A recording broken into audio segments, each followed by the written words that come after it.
Hello class 10th, let's continue exercise 4.3 जिसके 3 question हम कर चुके हैं प्रीवियस लेक्चर में। ये 4th क्वेश्चन है। देखो 4th क्वेश्चन में क्या गिवन है। हमें 2 फ्रेंड्स के बारे में बात करनी है कि हमें पहले फ्रेंड की और दूसरे फ्रेंड की एज को मानना है, लेकिन उनकी एज का सम है 20। ठीक है, यानी कि पहले की एज 15 है तो दूसरे की 5 है, पहले की एज 12 है तो दूसरे की 8 है, यानी कि दोनों की एज का सम क्या है 20 है। तो हमने कंसीडर किया let us age of first friend is x year. मान लिया कि पहले की एज x ईयर है तो दूसरे की कितनी होगी, दूसरे की तो 20 में से घटानी पड़ेगी, तो दूसरे की कितनी होगी 20 माइनस x ईयर्स, तो इतनी एज हो जाएगी।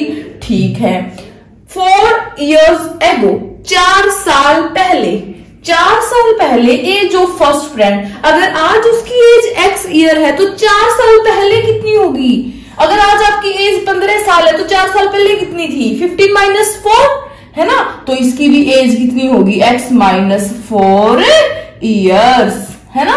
और सेकंड फ्रेंड की एज कितनी होगी, इसमें से 4 सब्ट्रैक्ट कर दो, 20 में से 4 सब्ट्रैक्ट करोगे तो 16 आएगा। ठीक है, तो इसकी एज होगी 16 माइनस x। ठीक है, अकॉर्डिंग टू गिवन कंडीशन इन दोनों की 4 साल पहले इन दोनों की एज का प्रोडक्ट 48 के इक्वल था।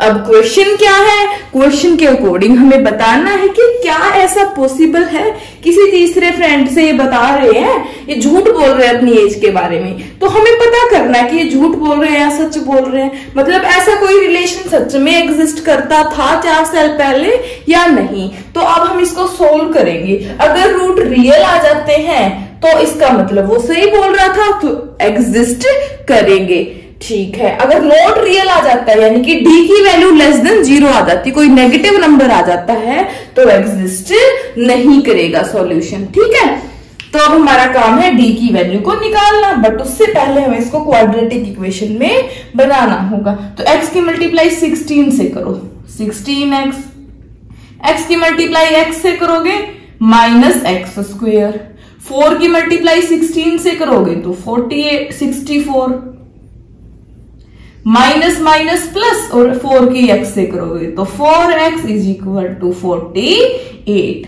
अब x स्क्वेयर को यहां लिख देते हैं minus x square, 16x plus 4x 20x। ठीक है, यहां माइनस 64 और 48 भी यहां आके माइनस 48 हो जाएगा इक्वल टू 0। ठीक है, 64 माइनस 48 दोनों माइनस के हैं, इन दोनों को ऐड करो, 60 प्लस 40 100, 8 और 4 12, तो इनको लिख सकते हैं हम 112। तो ये अपनी बन गई है क्वाड्रेटिक पॉलिनोमियल। अब इसमें देखो जो x के मल्टीप्लाई में है ना 1, ये तो होगा हमारा a की वैल्यू, ये होगी हमारे b की वैल्यू और ये होगी हमारे c की वैल्यू। हमें निकालना है d का फॉर्मूला क्या लिखा है, b स्क्वायर माइनस 4ac। अब इस फॉर्मूले में हमें सारी की सारी वैल्यूज को पुट करना है। b का स्क्वायर, b की वैल्यू है 20 का स्क्वायर माइनस 4 इंटू a की वैल्यू है माइनस 1 और c की वैल्यू है माइनस 112। ये आ गई अपने पास वैल्यूज है ना। अब हम इसको सोल्व कर देते हैं। 20 का स्क्वायर कितना होता है 400, माइनस माइनस प्लस और प्लस माइनस माइनस हो जाएगा दोबारा।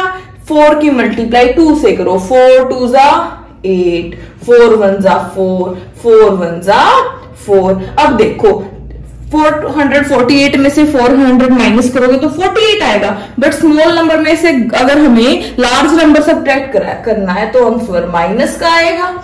आंसर क्या आया माइनस के 48, जो ये है हमारी d की वैल्यू है। d की वैल्यू कैसी आई है लेस देन 0, यानी कि d की वैल्यू 0 से छोटी आई है, नेगेटिव नंबर आया है। तो रूट होंगे नॉट रियल, मतलब ऐसी कोई रूट एग्जिस्ट नहीं करते हैं जो इस इक्वेशन को सेटिस्फाई करेंगे। ठीक है, तो हम बोल सकते हैं कि ये जो हमारे पास इक्वेशन है इसके रूट पॉसिबल नहीं है। ठीक है, तो ये था क्वेश्चन, डज नॉट पॉसिबल लिख देना, यही आपका क्वेश्चन खत्म हो जाएगा। ओके, इस एक्सरसाइज का और चैप्टर का लास्ट क्वेश्चन हम नेक्स्ट लेक्चर में करेंगे। इसके साथ ही अपना चैप्टर कंप्लीट हो जाएगा। इस पूरे चैप्टर की प्लेलिस्ट का लिंक नीचे डिस्क्रिप्शन बॉक्स में भी मिलेगा, और अगर चैनल पे जाओगे तो वहां प्लेलिस्ट में जाओगे तो हर एक चैप्टर की पूरी सीक्वेंस बनी होगी। चैप्टर 1, 2, 3 सारे चैप्टर मिलेंगे आपको। ठीक है, अब मिलेंगे, अगर कोई डाउट है तो पूछ लेना। नेक्स्ट क्वेश्चन नेक्स्ट लेक्चर में करेंगे। ठीक है।